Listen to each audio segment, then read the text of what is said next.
students, I am Divyanshi Sharma from English class. Today I am going to start with the poem A Photograph by Shirley Tolson. It is the first poem of your class 11th English Honorable Book. So students, in this video we will cover these topics.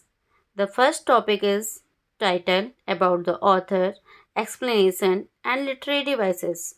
These four topics we will cover in this video. First of all, I will discuss about the title of this poem. So student, as the title reflected that the word photograph denotes memories, happy and sad both. Some happy childhood memories of the poetess mother is captured the photograph. The poetess looks happy frequently. Sometimes she became happy, sometimes sad because she had lost her mother forever. She is no more now. So student, a photograph, basically this is a tribute of the poetess for her mother. Student, photograph क्या होता है कि हमारी हमेशा हर एक photograph से हमारी कुछ यादें जुड़ी होती हैं और वो हमारी अच्छी यादें भी हो सकती हैं और बुरी भी। मीन्स जब हम कोई भी फ़ोटोग्राफ को देखते हैं तो हमको उससे रिलेटेड सारी इंसिडेंट्स याद आती हैं और अगर वो अच्छी हमारी मेमोरीज़ को रिप्रेजेंट कर रहा है तो हम पहले उनको याद करके बहुत ही ज़्यादा प्रसन्न होते हैं। फिर अगर हमें जिस इंसान को हम याद कर रहे हैं अगर वो हमारे साथ नहीं होता है तो हम सैड भी हो जाते हैं।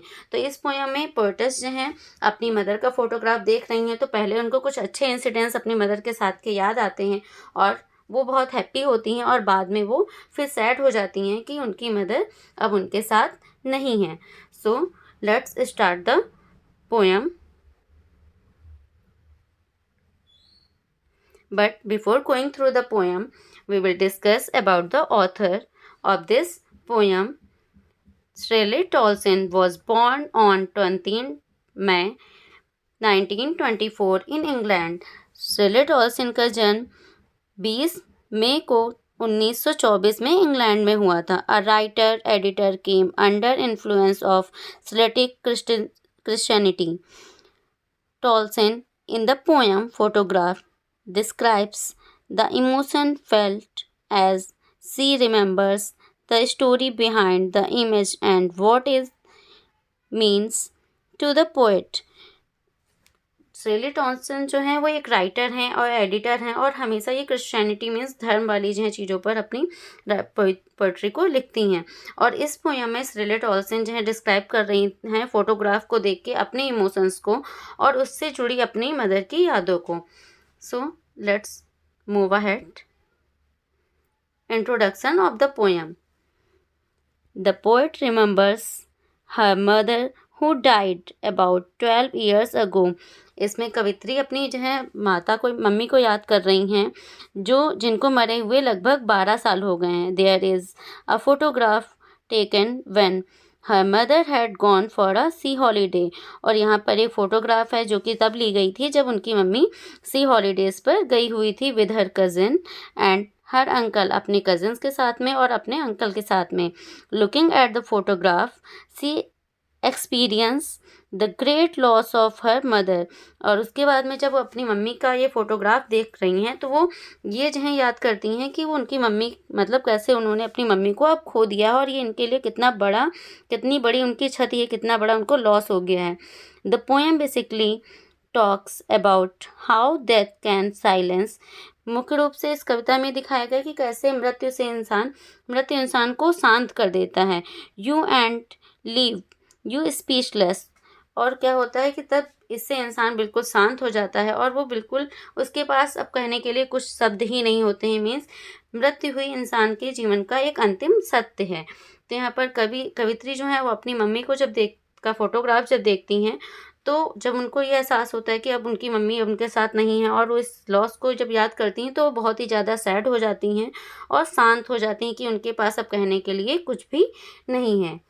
So let's move ahead, discuss the poem line by line. The cardboard shows me how it was when The two girl cousins went paddling, each one holding one of my mother's hand, and see the big girl, some 12 years or so. The cardboard means here a photograph. यहाँ पर cardboard का जो sense है एक photograph से है. सोज मी how it was.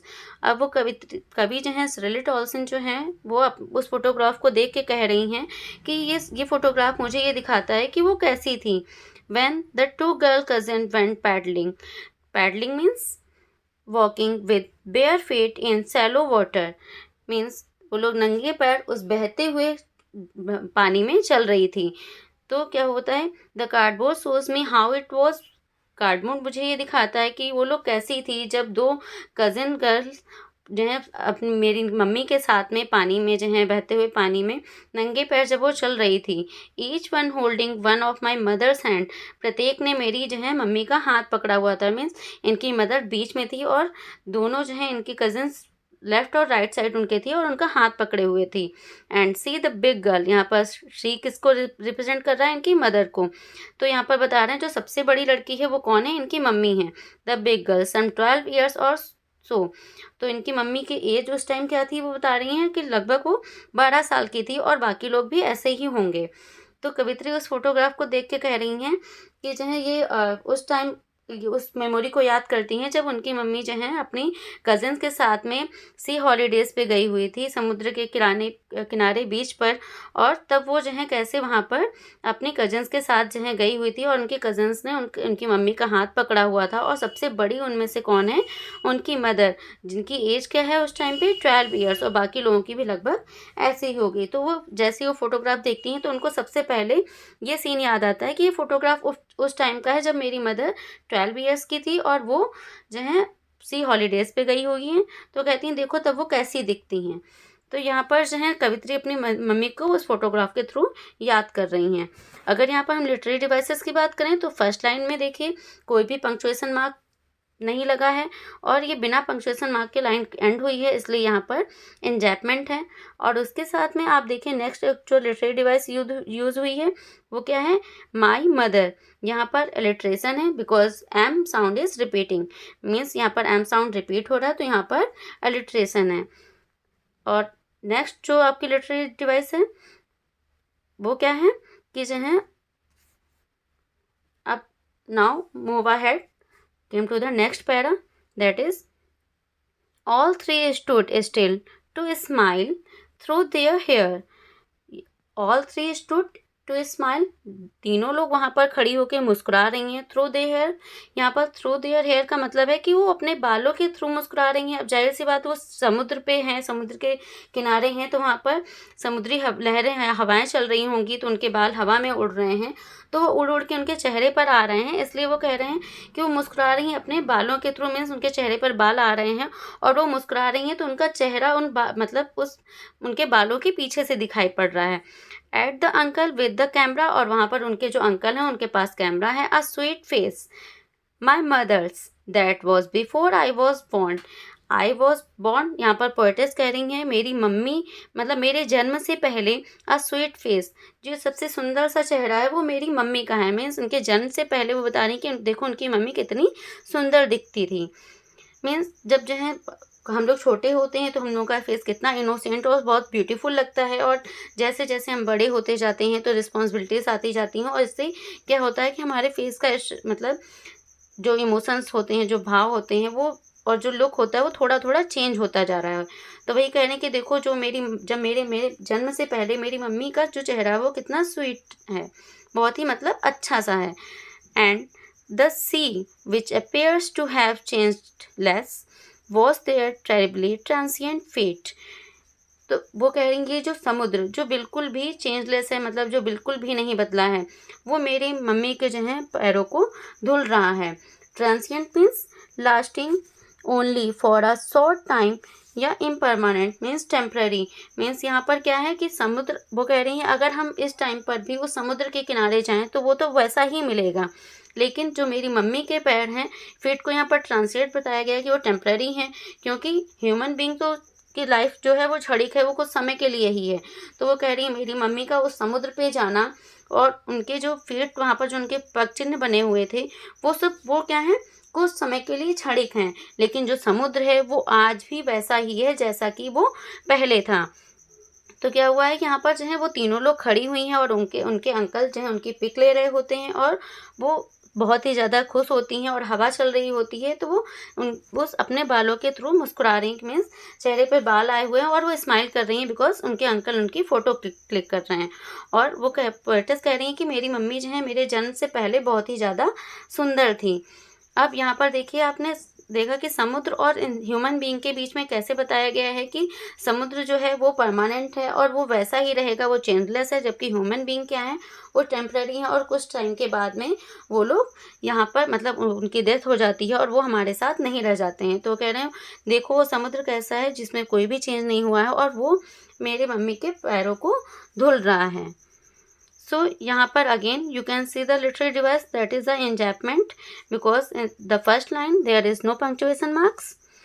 यहाँ पर कोई पंक्चुएशन मार्क का यूज़ नहीं किया गया। तो यहाँ पहली लाइन में कौन सी जो है लिटरेरी डिवाइस है, एलिट्रेशन है।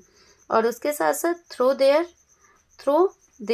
यहाँ पर TH और TH दो वर्ड साथ में यूज है, मीन्स TH का साउंड जो है वो रिपीटिंग है। तो यहाँ पर कौन सी जो है लिटरेरी डिवाइस है, एलिट्रेशन। एंड नेक्स्ट जो लिटरेरी डिवाइस इसमें यूज़ हुई है, ट्रांसिएंट, जो कि यहाँ पर एपिथेट लिटरेरी डिवाइस का यूज़ हुआ है ट्रांसिएंट में, क्योंकि यहाँ पर इसको ट्राइबल एडजेक्टिव के रूप में जो है यूज़ किया गया है, इसलिए यहाँ पर एपिथेट का यूज़ किया गया है एंजैपमेंट लिटरेरी डिवाइस को। So moving ahead we came to the next para, that is some 20-30 years later, कुछ 20-30 साल बाद, सेड लॉफ्ट एट द स्नैपशॉट, वो इस स्नैपशॉट को देखकर मुस्कुराती हैं। स्नैपशॉट यहाँ पर क्या है, मीन्स फोटोग्राफ। अब यहाँ पर सी मतलब वो कह रही हैं कि कुछ 20 या 30 साल बाद, अब वो कह रहे हैं कि कैसे मेरी मम्मी जब इस फोटो को देखती थी तो वो मुस्कुराती थी, मीन्स खुश हो जाती थी। सी बेटी एंड डॉली से and look how they dressed us for the beach. अब वो कह रही हैं इसमें बेटी और डॉली को देखो, वो कितनी ज़्यादा जो है मतलब खुश हैं और कैसे हमारे पेरेंट्स उस टाइम हम लोगों को बीच हॉलीडेज़ के लिए तैयार किया करते थे। और इस बात को कह के वो फोटोग्राफ को देखकर बहुत ही ज़्यादा हंसती हैं। अब पोएटिस को अपनी मम्मी के साथ वो मेमोरी याद आती है जब उनकी मम्मी जो है उस फोटो को देखकर खुश हो जाया करती थी कि देखो ये फोटोग्राफ कैसे बेटी और डॉली लोग तैयार हुई हैं और हमारे पेरेंट्स कैसे हमको समुद्र हॉलीडे के लिए तैयार किया करते थे। The C holiday was her past mind in her laughter. वो कह रही हैं वो समुद्र का हॉलीडे उनका पास था और मेरा उनकी हंसी, both were with the लेबर्ड year of loss, और दोनों ही अब क्या हैं, हम लोगों के लिए एक बहुत ही ज़्यादा क्षति है, मतलब बहुत ही ज़्यादा बहुत ही बड़ा एक लॉस है। Year means easily and लेबर्ड means hard work. यहाँ पर लेबर्ड ईयर दोनों साथ में यूज़ हुआ है, मीन्स ये दिखाया जा रहा है कि कैसे जो है हम लोग कोई भी चीज़ जो हमें बहुत ही ज़्यादा प्यारी होती है वो उसे हम हमेशा अपने पास रखने के लिए कोशिश करते हैं, लेकिन वो फिर भी हमसे दूर हो जाती है और हमसे खो जाती है, तो वो हमारा बहुत ही ज़्यादा बड़ा लॉस होता है जिसे हम कभी भी कवर नहीं कर सकते हैं। तो इसलिए यहाँ पर लेबर्ड और ईयर को साथ में यूज़ किया गया है। व्रेज मीन्स डिसअपॉइंटेड, मीन्स वो अब जब ये फोटोग्राफ देखती हैं तो वो उदास हो जाती हैं कि कैसे वो समुद्र का हॉलीडे मेरी मम्मी का पास्ट हो गया और उनकी हंसी मेरे लिए पास्ट हो गई। मीन्स अब उनकी मदर उनके साथ नहीं हैं और आज वो जैसे वो उनकी फ़ोटोग्राफ को देख के जो है अपनी फ़ोटोग्राफ को जब देखती थी तो खुश हो जाती थी, तो उनकी हंसी आज मेरे लिए पास्ट हो गई है और बिकॉज क्योंकि उनकी मदर आज उनके साथ नहीं हैं। सो लेबर्ड ईयर यहाँ पर उनकी बहुत ही बड़ी क्षति को दिखा रहा है। So student in this stanza again you can see the literary device enjambment because every line has end without end punctuation marks. यहाँ पर देखिए कोई भी लाइन जो है हर एक लाइन में बिना पंक्चुएशन मार्क के ख़त्म हो, तो यहाँ पर कौन सी लिटरेरी डिवाइस यूज़ हुई, एंजैपमेंट। और उसके साथ साथ में सबसे लास्ट में देखिए लेबर्ड ईयर, दो अपोजिट वर्ड साथ में आए हैं, तो यहाँ पर कौन सी लिटरेरी डिवाइस है, दैट इज ऑक्सीमोरॉन, मीन्स प्रोधाभास हुआ है दो वर्ड में, लेबर्ड और ईयर में। So let's move ahead now. She has been dead nearly as many years as that girl lived, and of these circumstances there is nothing to say at all. It's silence, silence. Now she has been dead nearly as many years. वो कह रहे हैं अब जैसे कि उनको मरे हुए बहुत साल हो गए हैं. As that girl lived, जैसे कि ये गर्ल रह रही है. That girl lived मीन्स यहाँ पर ये दिखाया जा रहा है कि मीन्स पोएटस की मदर को मरे हुए कितने साल हो गए हैं, 12 साल हो चुके हैं. एंड ऑल दीज सर्कमटेंसेस, और कवित्री कह रही हैं कि अब इस परिस्थिति में देयर इज़ नथिंग टू से एट ऑल, अब उनके पास इस स्थिति में कहने के लिए कुछ भी नहीं है. मीन्स यहाँ पर अब पोएट्स जो हैं वो बहुत ही ज़्यादा सैड हो चुकी हैं कि उनको अपनी मम्मी की जो है अंतिम ये याद आ गया है कि अब उनकी मम्मी अब उनके साथ नहीं है. तो बहुत ही ज़्यादा उदास हो गई हैं. वो कह रही हैं कि अब उनके पास इस बात पे कहने के लिए कुछ भी नहीं है. इट्स साइलेंस एंड साइलेंस, केवल यहाँ पर क्या है, शांति ही शांति है. मीन्स अब उनके पास कुछ भी इस बात को कहने के लिए नहीं है. वो कह रही हैं कैसे मृत्यु जो है इंसान को शांत कर देती है बिल्कुल, कि उसके पास कहने के लिए अब कुछ भी नहीं रहता है. सो स्टूडेंट, यहाँ पर आपकी पोएम एंड हो रही है. तो अब देखते हैं इसमें लिटरेरी डिवाइसेस एक बार रिवीजन के लिए. सो जो फर्स्ट लिटरेरी डिवाइस यूज़ हुई है कौन सी है, एलिट्रेशन. आपको हमने पहले स्ट्रेंजा में ही बताया था. स्टूड स्टिल मीन्स यहाँ पर एस साउंड जो है वो रिपीट हो रहा था.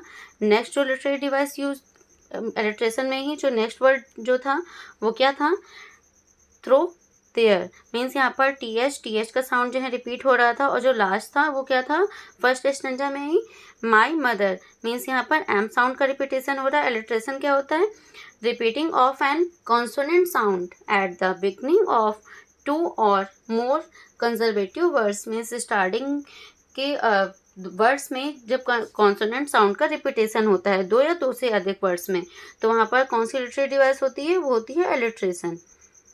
और सबसे लास्ट में आपने देखा था थर्ड स्ट्रेंजा में और सेकेंड स्ट्रेंजा में कौन सा था, टेरिबल ट्रांसिएंट मीन्स यहाँ पर टी साउंड, टी वर्ड का जो साउंड था वो रिपीट हो रहा था.